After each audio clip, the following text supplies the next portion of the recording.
Veja no RR News desta semana. China é o principal destino da carne brasileira. Projeto da CAT impulsiona o agro em municípios paulistas. Produção de açaí cresce mais de 60% no país. Suinocultores brasileiros investem mais em bem-estar animal. Começa agora o RR News, o seu jornal semanal do agronegócio.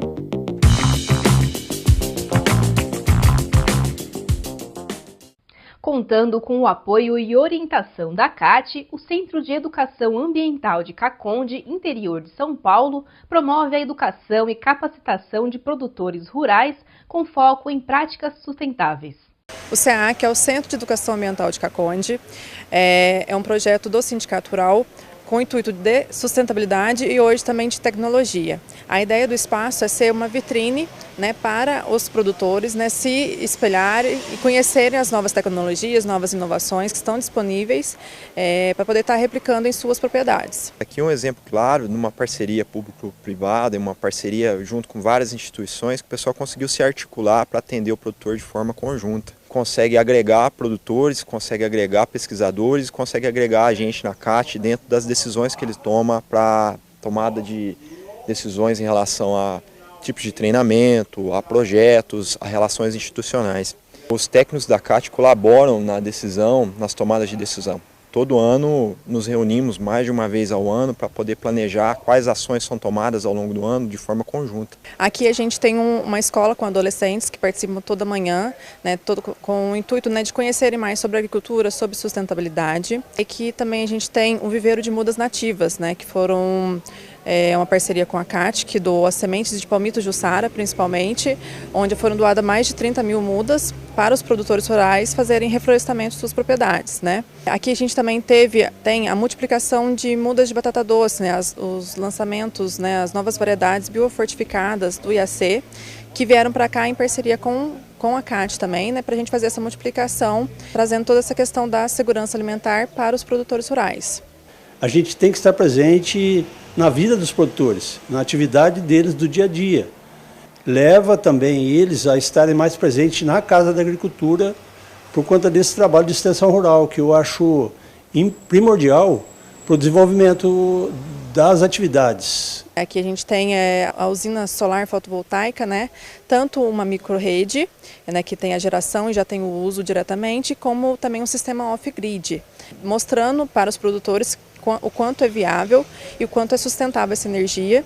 Uma parceria da CAT que iniciou lá atrás. A primeira usina solar de Caconde foi feita em parceria também com os técnicos da CAT. Aqui no Centro de Educação Ambiental a gente tem uma cafeteria escola, que é o intuito de ser uma vitrine para os produtores e também hoje é uma incubadora, para quem quer começar nessa questão de agregar valor no produto. Aqui no caso nosso, que é o café, a gente tem capacitações, cursos aqui com instrutores qualificados na área.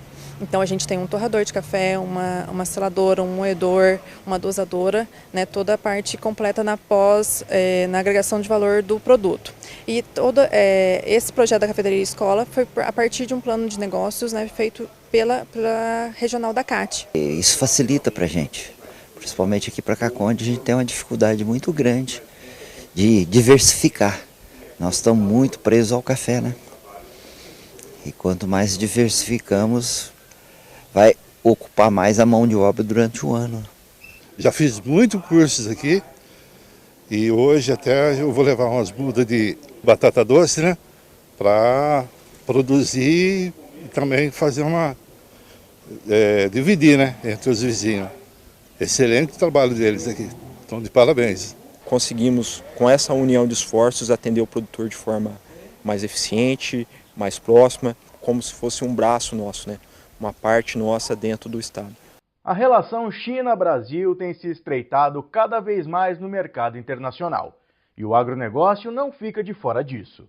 A pecuária é um exemplo do que tem dado certo nos embarques nacionais para o país asiático. O mercado chinês é um dos maiores consumidores da carne brasileira. 50% do que é consumido no país asiático é produzido aqui pelo Brasil. Essa parceria tem se estreitado cada vez mais, em busca de sustentabilidade e melhores condições de mercado para todos. 70% da nossa soja vai para a China. A China importa, de tudo que ela importa de carne, 50% vem do Brasil. Então não é só do Brasil, mas a China é um player mundial que ninguém pode desconhecer. A China, nos últimos 30 anos, vem fazendo uma revolução em termos de incorporar grande parte da população que era rural, né, e vivia em condições de pobreza, extrema pobreza. Está havendo um processo de urbanização, de crescimento da renda, né, e, portanto, do crescimento do consumo. A China é um grande produtor de alimentos, mas devido à sua população, quase 1,3 bilhão de pessoas, eles dependem realmente da importação de produtos, né, de origem animal e vegetal. E o Brasil hoje é um grande produtor que tem na China um dos principais destinos das suas exportações, tanto de produtos de origem vegetal como produto animal, né? E o Brasil, e é lógico, com essa urbanização e crescimento da classe média na China, também cresce os requisitos de qualidade, de certificação de origem. Mas o Brasil está pronto para responder esse desafio.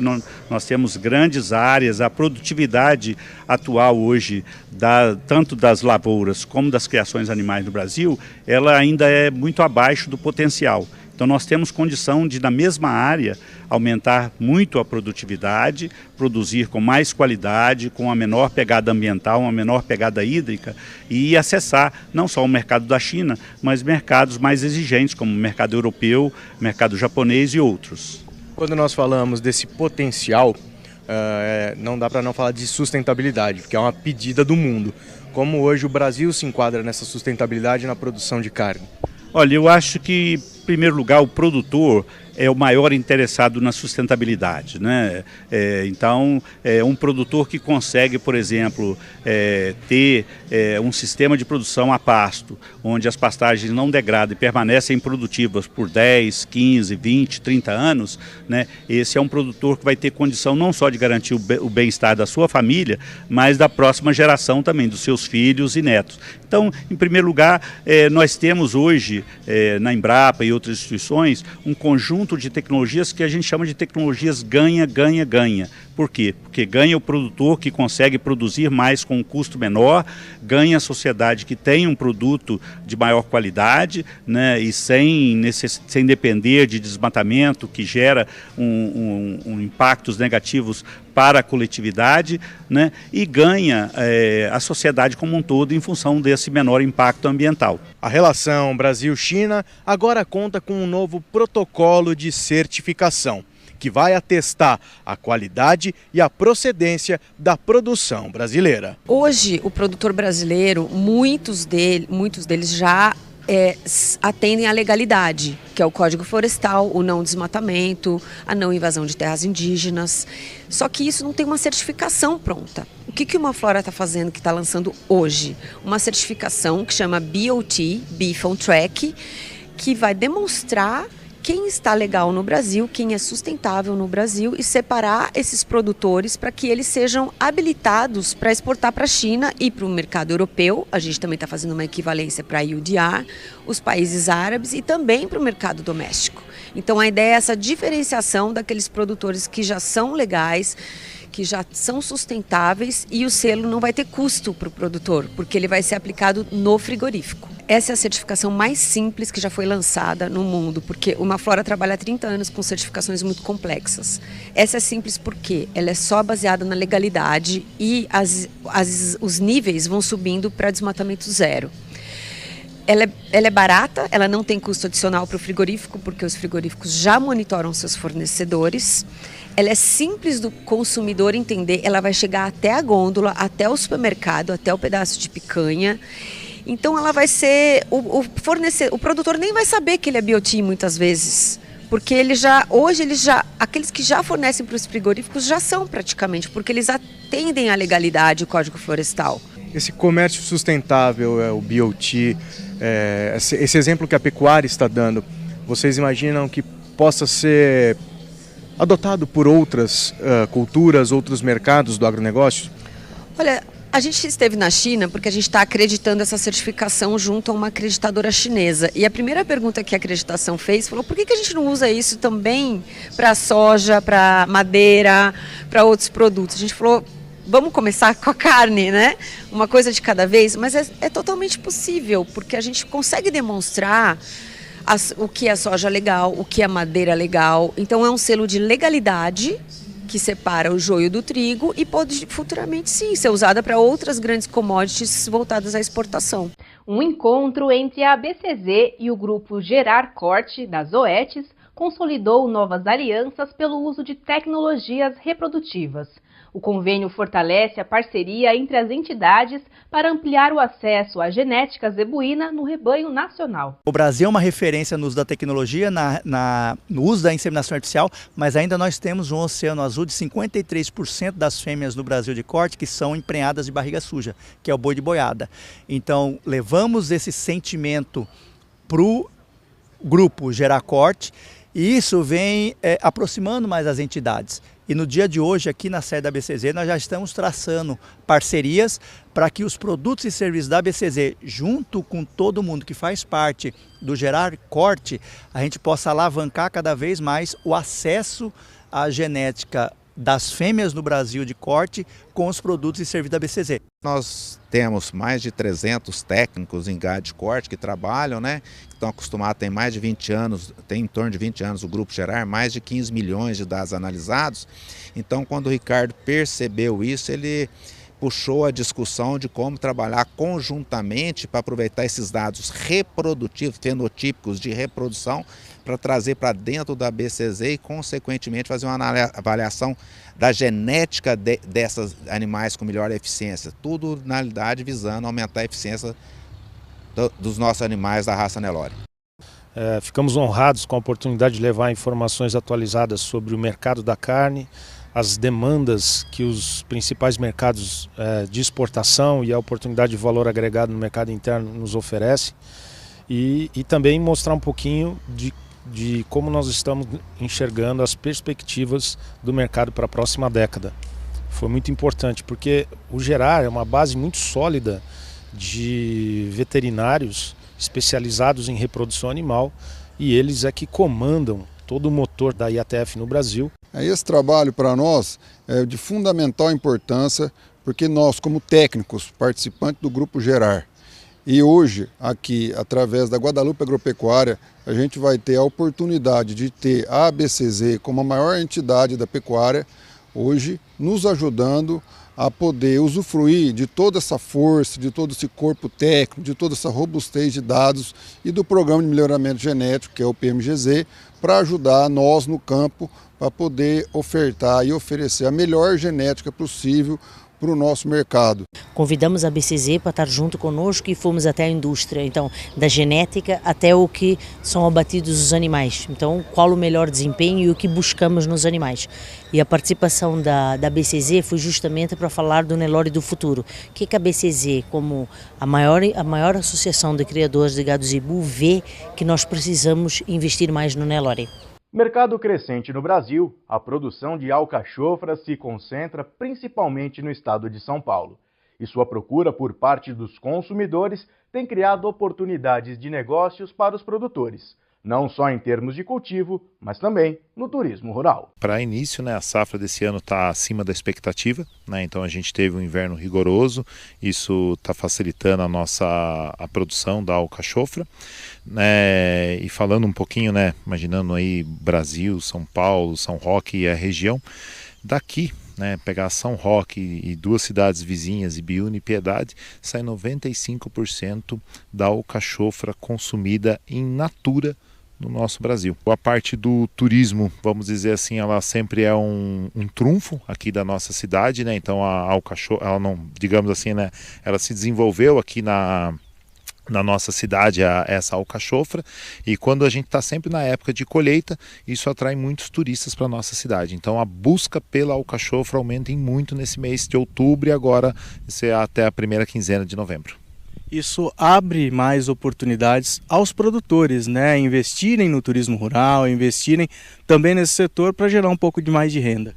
Sim, hoje a gente até fala a questão de, vamos dizer assim, de uma pequena propriedade rural atrelada ao turismo, ela viabiliza a parte rural, né? Então, se todos os nossos produtores aqui, principalmente da nossa cidade, dependessem simplesmente de uma venda para fora, levar só o alcachofra até o Ceasa, não seria, digamos assim, tão viável. A questão do turismo deixa, vamos dizer assim, as propriedades mais rentáveis e vão aumentando em outros tipos de produto. Então, hoje você vem aqui em São Roque, você vê desde pratos, né, elaborados com alcachofra, tradicional alcachofra alho e óleo, recheada.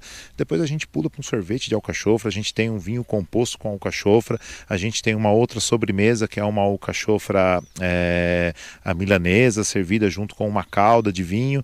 Então você acaba abrindo muito mais, você amplia muito mais os produtos que essa propriedade pode trabalhar. Relatório elaborado pela ONG Alianima mostra que, embora 75% das empresas envolvidas na suinocultura considerem a falta de financiamento um obstáculo, quase metade delas tem intenção de fornecer melhores condições de bem-estar às porcas na maternidade. Pela primeira vez no relatório, 100% das empresas participantes declararam que não realizam mais a castração cirúrgica de machos sem o uso de analgésicos ou anestésicos. Além disso, 90% já estão adequadas em relação à idade média de desmame dos leitões.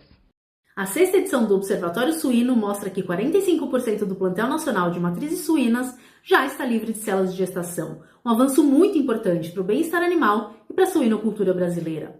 O relatório é produzido anualmente pela Alianima desde 2020 e é uma das principais ferramentas de monitoramento do setor. São aplicados questionários tanto para os fornecedores, aqueles que produzem a carne suína, quanto para os compradores, ou seja, os clientes desses fornecedores, como redes de restaurantes, supermercados e hotéis.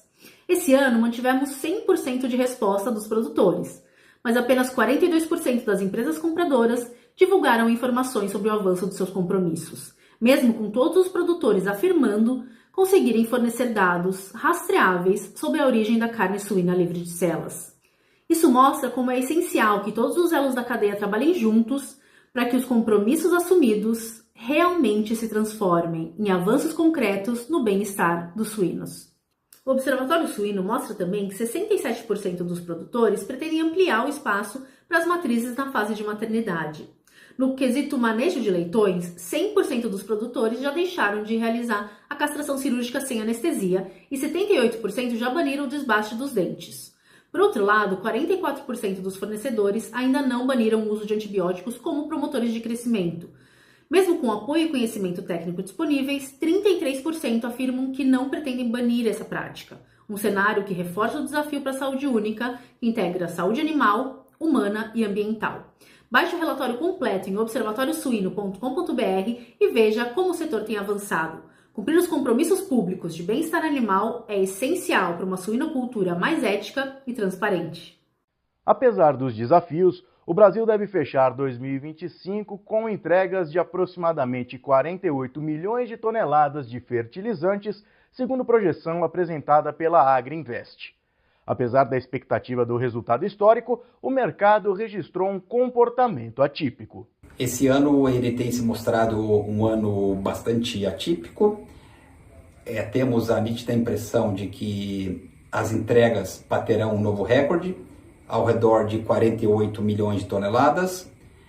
Porém, é um ano atípico.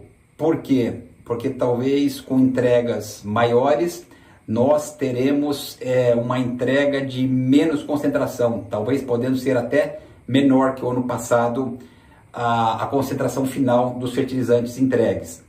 Isto por quê? Isto porque o agricultor brasileiro ele está optando por trazer produtos de mais baixa concentração devido à condição comercial melhor.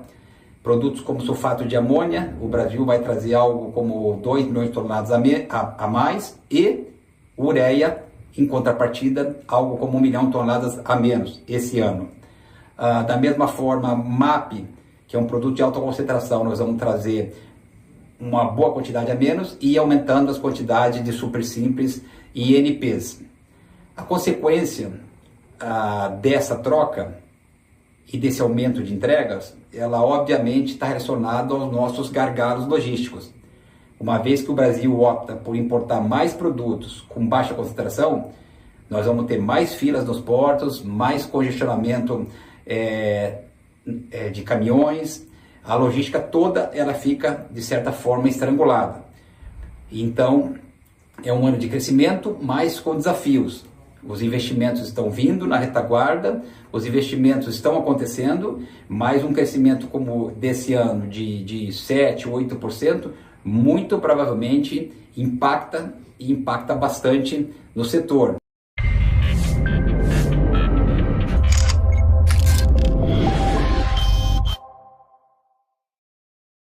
Olá, você que acompanha a Matsuda nas redes sociais. Estamos de volta, Brasil, com mais um Matsuda em Foco, programa que leva a você dicas importantes para o seu dia a dia no campo.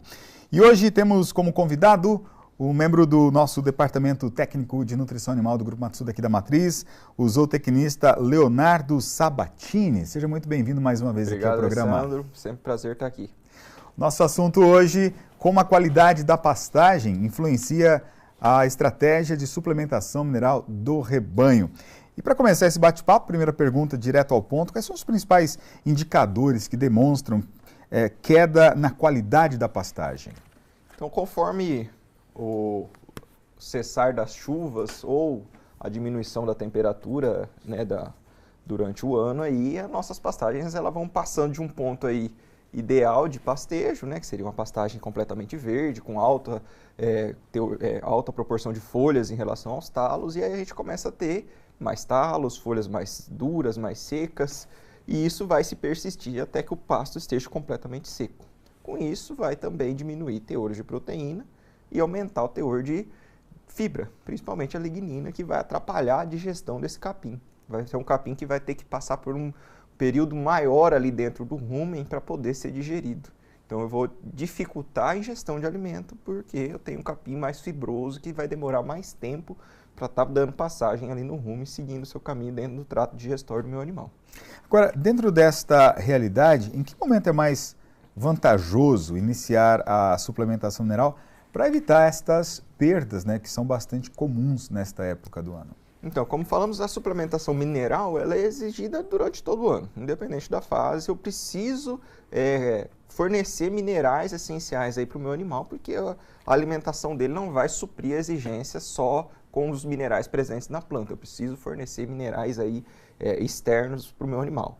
Durante essa época do ano que a pastagem vai perdendo qualidade, vai faltar, então, dentro da dieta do meu animal, não só o mineral, vai faltar proteína também, que seria o principal limitador aí, de desempenho do meu animal durante essa época. Com isso, eu preciso corrigir esse déficit de proteína, que no início a gente chama como período de transição, onde o capim perdeu parte da proteína, mas ainda tem um teor ali adequado, então não está com um déficit tão grande, porém eu preciso estar corrigindo essa necessidade, e aí entra onde a suplementação de transição. Proteinados que vão estar atendendo não só o mineral, como eu já falei, que é exigido independente da época do ano, mas também ajustando o teor de proteína que falta na planta durante essa época. Então, lembrando que o ideal sempre, como a mineralização é importante em toda a época do ano, o fornecimento de produtos adequados para cada categoria também é muito importante, porque aí eu ajusto o que cada um precisa, sem estar fornecendo a mais nem a menos os teores de minerais para o meu animal. Então, em teoria, à medida que esses nutrientes vão decrescendo na pastagem, eu preciso fazer esta compensação, entre aspas, ali no coxo, esta suplementação, para que a ingestão não baixe tanto e o animal não perca peso. Isso aí, porque quando eu tenho um déficit de proteína na pastagem, eu vou ter, então, uma falta desse nutriente para as minhas bactérias ruminais. Faltando esse nutriente, ela vai ter uma multiplicação menor, menos bactérias dentro do rumen e vai aumentar ainda mais o tempo de digestão dessa fibra. Então, eu corrigindo isso daí, eu dou condições para ter maior número de micro-organismos dentro do rumen que vão melhorar ainda a digestão desse capim que está com uma digestão mais complicada. E aí só um comentário bastante importante, o que o departamento técnico sempre diz, né? Eu lembro do Dr. Fernando falando isso sempre, né? Tem que ter pasto, né? Então, um bom manejo de pastagem é muito importante para que o produtor ele some então esse pasto, mesmo que seco, a essa suplementação mineral estratégica para o período seco do ano e não perca dinheiro, porque gado que perde peso é o produtor que perde dinheiro, né?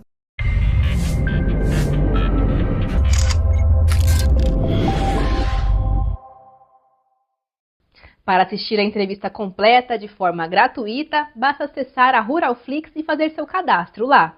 E aproveite também para conferir todo o conteúdo disponível na plataforma. Vale a pena!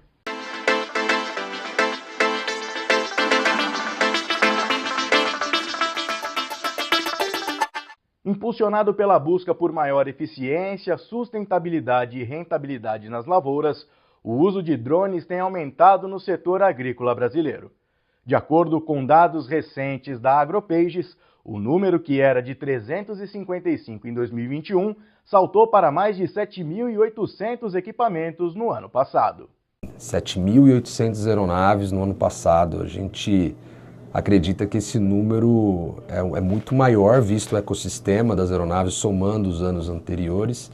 E essa crescente demanda, ela se traz por alguns motivos, sim. A gente entende que essa adoção por tecnologia dos produtores e produtoras rurais, pecuaristas das lavouras brasileiras, ela se dá por 4 principais fatores, né? E eu começo falando aqui da questão da agilidade da operação, uma operação simples, né? Onde você consegue também ter uma alta eficiência da aplicação. Isso traz essa adoção maior dos pecuaristas e dos produtores rurais, porque eles necessitam de uma coisa simplificada frente a vários desafios que eles já têm em suas lavouras, né? O segundo pilar muito importante que a gente sabe na lavoura são os acessos às áreas, né? Áreas de difícil acesso a uma área depois de uma chuva, condições climáticas e condições físicas da própria propriedade. E também da logística, disponibilidade de maquinário, disponibilidade de mão de obra, né, que a gente sabe que é um grande desafio no Brasil. Então, assim, o drone ele entrou como uma luva nesse cenário, porque ele facilita essas questões de entrada na área, né? Às vezes uma logística simplificada, coloca o drone na caminhonete, leva até a área e realiza a aplicação. Então isso casou muito bem com a demanda, com o cenário de dificuldade, às vezes de mão de obra nas lavouras brasileiras, e o drone ali simplificou essa aplicação. O terceiro ponto que eu gosto muito de falar é a garantia de que foi aplicado aquilo que foi planejado na área determinada. O drone ele é uma aeronave inteligente, ele não toma decisões, ele nem muda parâmetros, né, planejados ali durante a missão. Então, que aquele produto foi aplicado naquela vazão, naquela velocidade, naquele local, ter a garantia que isso foi realizado, isso daí é o sonho de qualquer produtor, né? Porque é muito dinheiro envolvido, então isso traz a eficiência da aplicação, né? Então o drone traz isso dentro da sua operação, né? Ele faz aquilo que foi planejado na área determinada, a garantia da aplicação fica fantástico. E o quarto ponto, não menos importante, é a sustentabilidade. O drone ele não usa combustível fóssil, né? Ele é bateria. E ele otimiza o uso de recursos naturais, o uso de água, e otimiza a aplicação dos insumos agrícolas. Então a operação como um todo ela se torna mais sustentável, e esses 4 fatores aliados é o que traz essa busca pela tecnologia do drone de pulverização agrícola, porque ele abraça ali todos os cenários de desafio e ainda traz benefícios, traz rentabilidade, traz sustentabilidade, e é isso que o produtor e a produtora rural, o pecuarista busca no seu dia a dia, porque a gente tem uma super missão ali, um compromisso em trazer alimento para o mundo. Estabelecido em diversas cidades paulistas, o projeto Município Agro vem se tornando um importante pilar para o desenvolvimento da gestão da agricultura e abastecimento. Ele incentiva, por meio de mecanismos técnicos, o desenvolvimento e a implantação de políticas públicas relacionadas ao setor agropecuário, sendo executado pela Secretaria de Agricultura e Abastecimento do Estado de São Paulo, em parceria com as prefeituras. O Município Agro para a gente foi um divisor de águas de gestão, porque de fato nos trouxe várias diretivas na qual nós podemos melhorar a nossa gestão e trazer não só mais acessibilidade, né, numa gestão pessoal, mas também numa gestão intermunicipal.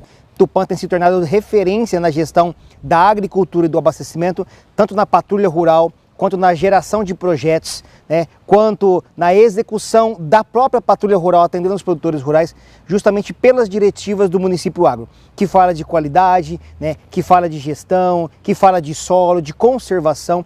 Que de uma forma simples, numa lousa que eles colocam as diretivas, explicitam ali o que eles precisam desenvolver, eles conseguem pontuar, conseguem transformar a vida do produtor do campo, levando o município agro como gestor, como forma de gerenciamento. O sistema de TI da Prefeitura Municipal desenvolveu esse sistema na qual, quando o produtor vem aqui, para ele solicitar todo e qualquer serviço da Secretaria de Agricultura e Abastecimento, nós solicitamos e conseguimos pegar no sistema, em parceria com a CAT, com a Defesa, né? Nós conseguimos pegar o CAR, nós conseguimos pegar o CAF, se não tem, a Secretaria é a emissora do CAF, o CEP Rural, né? Entregamos um cartãozinho com o Plus Code, todas essas informações do primeiro contato do produtor fica no nosso sistema. E aí, com essas demandas, a gente consegue ir orientando ele quanto às suas culturas, quanto aos seus atendimentos, né? Quanto a precipitações de chuvas. Todas as nossas máquinas elas são monitoradas e rastreadas, dando mais acessibilidade e agilidade no atendimento. Então, quando o produtor ele vem aqui com esse sistema novo, ele faz um pedido, ele gera uma ordem de serviço, né, que já cai para esse operador, para o gestor, né, dessa frota que despacha essa máquina. Antes, quando nós assumimos, era mais ou menos de 50 a 60 dias para o produtor rural ser atendido. Hoje, em questão de horas, se o produtor vier na parte da manhã, no período da tarde, essa máquina já está indo lá atender o produtor. Um pessoal que está de prontidão para nos atender, inúmeros tratores, equipamentos, tá? Agilidade para estar atendendo nós, a parceria da CAT, tá? Tudo trabalhando em conjunto. Isso eu tenho certeza que gera muito fruto para todo o setor do agro. O apoio foi fundamental para nós produtores, tanto com o maquinário, com a prestação de serviço, com a patrulha rural em si, tem nos ajudado muito. Nós só temos a agradecer a evolução, o pessoal capacitado, a prestação de serviço, o maquinário novo que ele tem a oferecer para nós, isso é sensacional. A CAT também, assim como a Secretaria, tem sido fundamental na nossa vida, dos produtores. Precisando dele, está na hora ajudando a gente.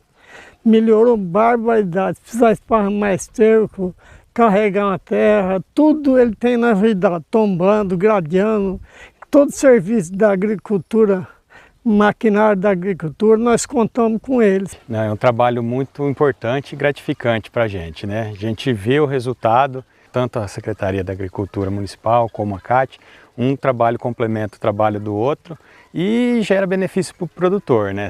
A gente vê aqui uma propriedade de leite, né? Vários animais de ótima produção, animais de qualidade, teve a parte de inseminação, né? Que a gente participou junto com a Secretaria no programa de inseminação, então beneficia muito o produtor rural. Isso é o município agro, estratégias de trabalho entre municípios e a Secretaria e nós da CAT, sendo interlocutor de tudo isso. O grande segredo da vida realmente é isso, é você compartilhar e não reter o conhecimento que você tem, o aprendizado que você tem. Então, o município de Tupã segue de portas abertas para recebê-los. Um novo estudo do projeto Amazônia 2030 lança luz sobre o crescimento e os desafios do setor de beneficiamento e exportação do açaí na região amazônica. O fruto vive um momento decisivo, marcado por expansão acelerada, valorização internacional e riscos crescentes que exigem coordenação entre produtores, governo e sociedade civil. Segundo o levantamento, o Brasil produziu 1.930.000 toneladas de açaí em 2023, um aumento de 68% desde 2015. O açaí é um dos produtos mais simbólicos da Amazônia. Ele representa como a floresta pode gerar desenvolvimento e oportunidades sem precisar ser destruída. Nos últimos anos, o setor viveu um crescimento impressionante. Só em 2023, o Brasil produziu quase 2 milhões de toneladas de açaí, um aumento de 68% desde 2015. A produção industrial de polpas cresceu 17 vezes em uma década e hoje o produto brasileiro chega a mais de 30 países. O Pará é o grande protagonista dessa história, responsável por 80% da produção nacional, especialmente nas regiões de Belém e do Marajó. Mas esse avanço também traz desafios importantes. O setor enfrenta questões trabalhistas, pressões ambientais e a falta de padronização regulatória, Ao mesmo tempo, há um enorme potencial para aumentar a produtividade, ampliar as exportações e fortalecer a cooperação entre produtores e o poder público. Foi justamente para entender melhor esse cenário que nós produzimos o estudo Mesas Executivas de Exportação, o Panorama do Açaí, dentro do projeto Amazônia 2030. O relatório orienta a criação da Mesa Executiva de Beneficiamento do Açaí como um espaço de diálogo e coordenação entre governo, produtores e sociedade civil, para que o setor avance com mais sustentabilidade, qualidade e competitividade. O açaí é um patrimônio da Amazônia, mas também um exemplo de bioeconomia que pode inspirar todo o país. A nossa missão é garantir que esse crescimento continue gerando renda, inovação e desenvolvimento, sem perder de vista a conservação da floresta e o bem-estar das comunidades que vivem dela. O futuro do açaí é também o futuro da Amazônia.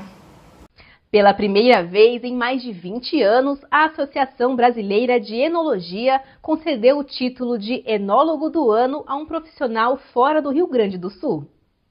O escolhido foi Fábio Góes, diretor industrial e enólogo-chefe do Grupo Góes de São Roque, em São Paulo. O reconhecimento inédito a um profissional paulista reforça a transformação pela qual vem passando a vitivinicultura brasileira. A gente nasceu dentro da vinícola, então lá atrás os pais, os tios já puxavam a gente para ajudar alguma coisa, tomava muito xingo lá atrás que queria jogar futebol dentro da vinícola, mas aí foi criando esse laço e aí foi onde cada um foi buscando se profissionalizar para voltar para a firma, para a vinícola, já profissionalmente, cada um com o seu cargo, né? Isso, e eu fui para esse mundo dos vinhos, fui cursar, morei 4 anos em Bento Gonçalves e aí cada vez mais se apaixona, e o mundo do vinho, assim, ele traz, assim, esses novos desafios, porque cada safra é um estilo, cada ano tem um tipo de uva, então você tem que ter excelentes vinhos para entregar para o consumidor. Produzir carne de maneira legal, em um mundo cada vez mais preocupado com o meio ambiente, tem gerado oportunidades de mercado que podem fazer a diferença na economia de um país. E é pensando nisso que a pecuária brasileira tem se esforçado para mostrar a sua realidade sustentável aos principais players desse mercado. A adoção de processos de auditoria e de verificação na Amazônia pelos frigoríficos, dentro do escopo do TAC, do Programa Carne Legal, permitiu que nós entendêssemos, né, qual que é o tamanho do impacto que a cadeia está lidando, gerenciando e evitando dentro da sua originação de gado. O processo ele traz informações que podem ser comercializadas, que podem ser apresentadas ao consumidor ou ao mercado que importa carne do Brasil e vincular atributos positivos, né? Então, entendo que a oportunidade se dá em como embalar essa informação e entregar para o vendedor, né, levar ao consumidor. Nós temos situações, desafios relacionados à expansão da agropecuária no Brasil, a conversão das vegetações naturais, a outras questões sociais. Sim, nós temos, mas isso não é a maioria, não é a maior parte. É uma parte de todo o arranjo. Então, segregando, separando aquele produtor que segue as regras, que segue a legislação, que tem que fazer ajustes e melhorias do que é crime, do que é ilegal, é um caminho. E a informação permite isso. É por aí que a gente vê as oportunidades a ser trabalhadas junto ao mercado. O período pós-colheita é decisivo para o sucesso da próxima safra. Por meio de diagnóstico completo e uso de tecnologias como o silício, as plantas são fortalecidas e os riscos de perdas são reduzidos. Por que o solo é considerado o alicerce de qualquer sistema produtivo? Pensar em um sistema produtivo sem pensar no solo é como se a gente fosse construir uma casa sem pensar na fundação. Por que é tão importante fazer uma análise de solo não só superficial, ou seja, de 0 a 20, 20 a 40, mas também fazer uma análise abaixo de 40 centímetros, podendo chegar até 1 metro de profundidade. Por quê? A gente consegue ter uma previsibilidade com relação aos intempéries que essa cultura vai estar sujeita. A gente acompanha aí as mudanças climáticas e isso impacta diretamente no aproveitamento dos fertilizantes e na disponibilidade de água para as plantas. Quanto menor para o sistema radicular, maior a probabilidade de você ter uma perca. Então, construir e investir numa análise antecipada desse perfil de solo é você antever os problemas e fazer com que a gente consiga usar as ferramentas certas no momento adequado. Segundo ponto, falar da microbiota é dar atenção aos 3 aspectos mais importantes do solo. Nós precisamos de ter um equilíbrio químico, físico e biológico. E entender a microbiota do solo é colocar o solo para trabalhar a favor da produtividade. Ou seja, hoje você trabalha com organismos que vão contribuir com a decomposição, com a solubilização e com a fixação de nitrogênio, por exemplo. São associações entre a microbiota com a planta e o sistema, de forma a aumentar a produtividade, melhorar a resiliência das plantas e fazer com que a gente tenha uma performance maior, principalmente no aproveitamento de fertilizantes e automaticamente aumentar a produtividade e sanidade de plantas. O agrosilício vem se destacando na prática de diversas formas, seja ela na planta, através do auxílio no aumento da resistência da planta com relação ao ataque de pragas e doenças, mas também na própria indução de resistência com relação aos fenóis. Na prática, ela funciona como uma vacina natural, ou seja, as plantas que possuem o silício, elas conseguem ter maior resiliência e resistência, não só com relação aos ataques de pragas, mas também ao estresse hídrico e também a altas temperaturas. No solo, o agrosilício também traz uma excelente oportunidade, já que ele corrige a acidez do solo, aumenta a saturação de cálcio e melhora o V%. Além de colocar magnésio, silício e enxofre. Então ele auxilia não só na parte de proteção, mas também na parte corretiva mais eficiente. O estado do Paraná teve o 2º maior valor bruto da produção silvicultural do Brasil em 2024, somando 6,34 bilhões de reais, um crescimento de 24% em relação ao ano anterior. O resultado reflete eficiência e a integração de cadeias produtivas de pinos e eucalipto, que abastecem segmentos industriais. O Paraná possui cerca de 5% do seu território coberto por florestas plantadas.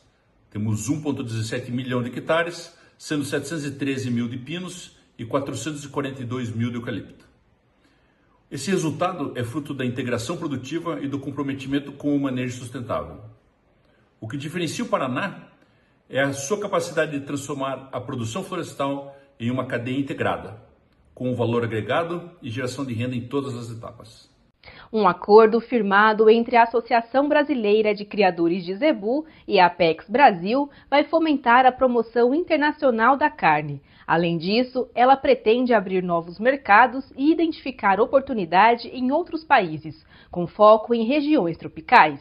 Nós estamos mudando de um patamar de 4,7 milhões para 2 anos para 6 milhões nos próximos 2 anos. Isso significa mais ações, mais recursos para realizá-las e melhor efetividade na nossa incursão pelo mundo afora para levar o zebu e toda a cadeia produtiva para os países tropicais. Rodadas de negócios, que podem ser presenciais e também virtuais. Projeto comprador, em que nós trazemos compradores para visitarem as feiras aqui no Brasil e fazerem negócios. Projeto imagem, que nós trazemos a imprensa e seus colegas internacionais para conhecerem, a cadeia, a pecuária brasileira e divulgarem em seus países. Fazemos Farm Tour, fazemos o Zebu Connect Day, que é um evento muito importante. Trabalhamos com o apoio da Apex Brasil e com o apoio das empresas, com o apoio especial da ABCZ também. A FAESP alerta para a necessidade de revisão do Plano Clima que o governo quer lançar durante a COP30. No documento, o setor agropecuário é apontado como o grande responsável pela emissão de gases do efeito estufa e se vê obrigado a cortar em 54% essas emissões.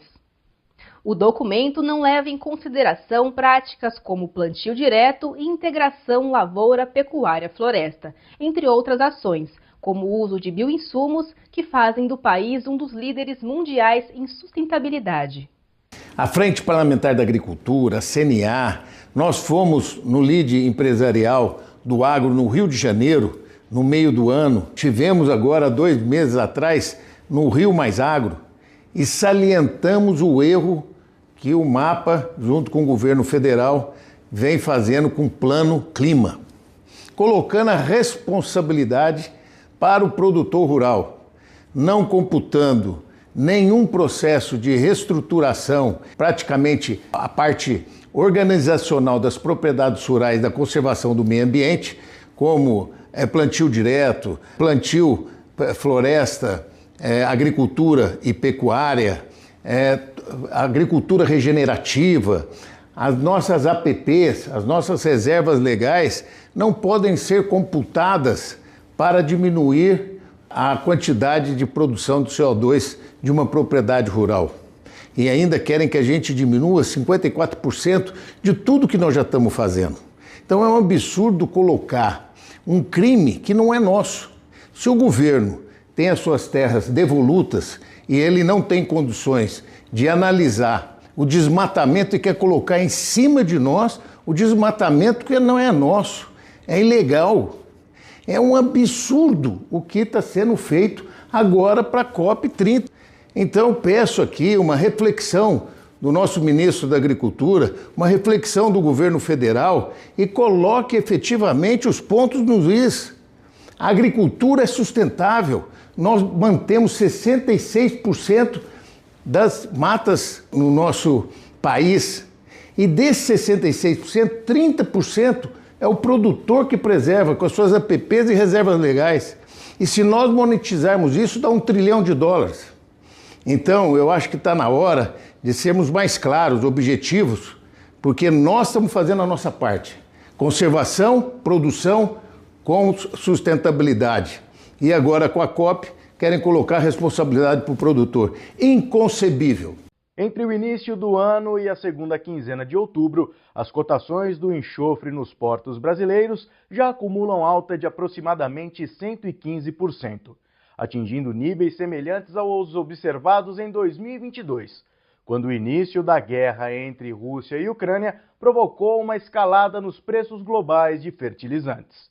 A atual valorização é fruto do desequilíbrio entre oferta e demanda no mercado internacional. Os preços do enxofre voltaram a subir no mercado brasileiro. Entre o início de 2025 e a segunda metade da quinzena de outubro, as cotações dessa matéria-prima nos portos do Brasil elas já acumulam uma alta de aproximadamente 115%.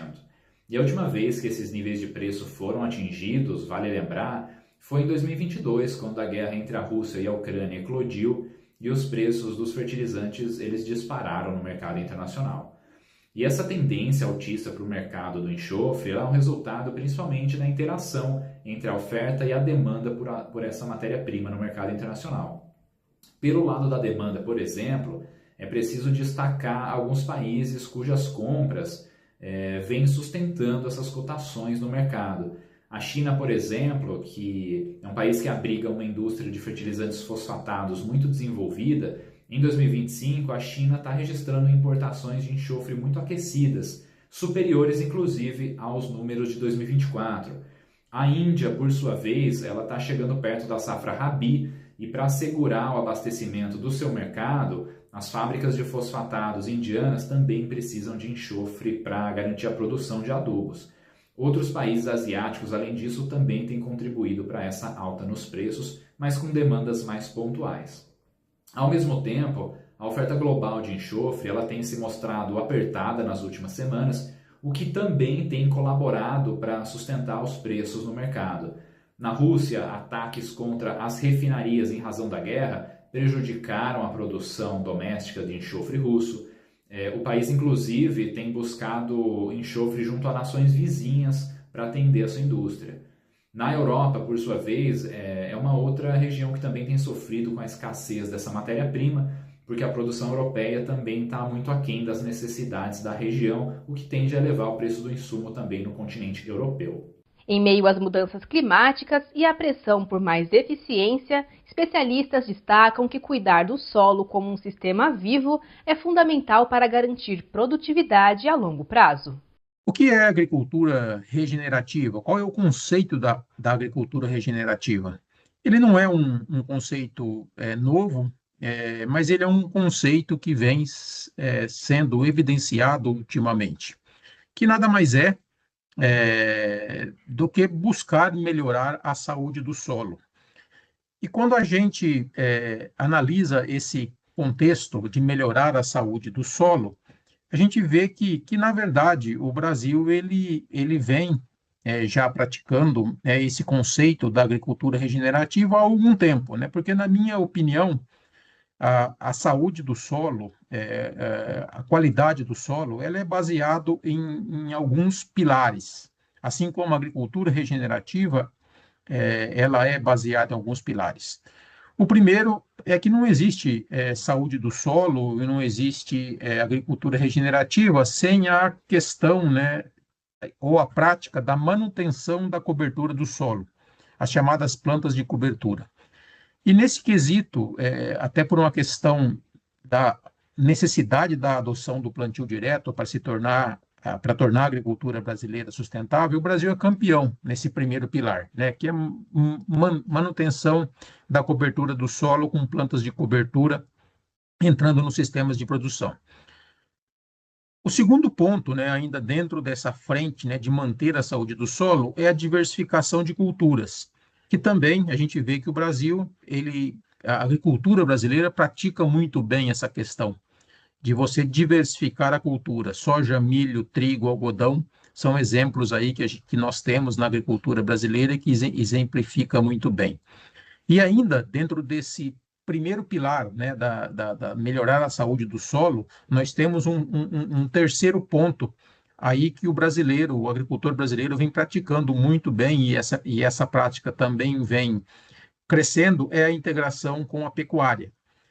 Então, num primeiro estágio da agricultura regenerativa, esses três pilares do primeiro estágio, que é a manutenção da cobertura do solo, buscando, obviamente, melhorar a saúde do solo e viabilizar o plantio direto, a diversificação de culturas e a integração com a pecuária, eu penso que nesse primeiro estágio da agricultura regenerativa nós estamos muito bem.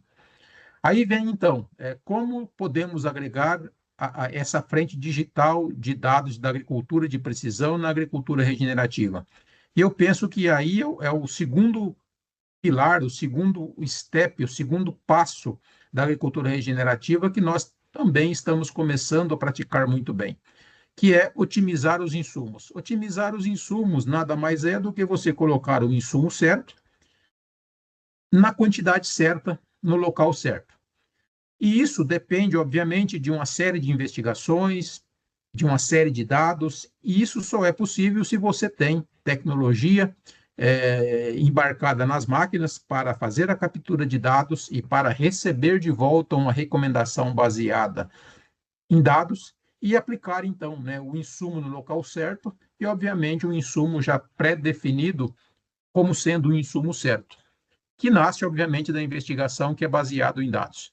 Então, esse segundo passo, esse segundo momento, esse segundo pilar da agricultura regenerativa, que é otimizar os insumos, está muito fortemente ligado a essa questão de nós termos dados integrados, dados de diversas fontes, e as máquinas hoje são uma ferramenta fundamental para a captura dos dados e para a execução das recomendações que vem baseada em dados. Uma máquina hoje sem um controle de seção, sem a capacidade de fazer uma taxa variável, por exemplo, é uma máquina que está totalmente fora desse cenário da agricultura de precisão e, consequentemente, da agricultura regenerativa.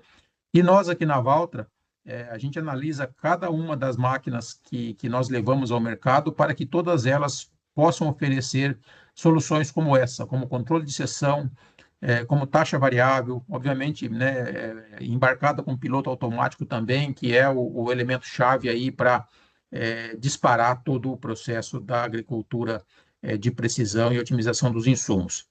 E aí eu diria que uma vez que o agricultor cumpre esse primeiro passo, que é cuidar do solo, coloca o segundo passo, que é trabalhar fortemente baseado em dados e com tecnologia em máquinas para que você execute essa recomendação baseada em dados, a gente chega, então, no terceiro estágio da agricultura regenerativa, que é o que todo mundo busca, que é a sustentabilidade econômica. Por quê? Porque uma vez que eu otimizei meus insumos, ou seja, eu coloquei a quantidade exata, nem mais nem menos, para que eu tenha o melhor resultado de produtividade, o resultado disso, então, é uma melhor um melhor resultado financeiro e, portanto, eu construo a sustentabilidade financeira do produtor. E aí, então, é que nesse cenário da agricultura regenerativa, a máquina com tecnologia embarcada, com dados, possibilita, então, essa sustentabilidade econômica, porque eu estarei tendo um dispêndio financeiro baseado, né, em investigações, baseado na quantidade certa, e, por outro lado, espera-se com isso que você tenha a máxima produtividade para aquele local, para aquele talhão e para aquele tratamento que você está fazendo baseado em dados.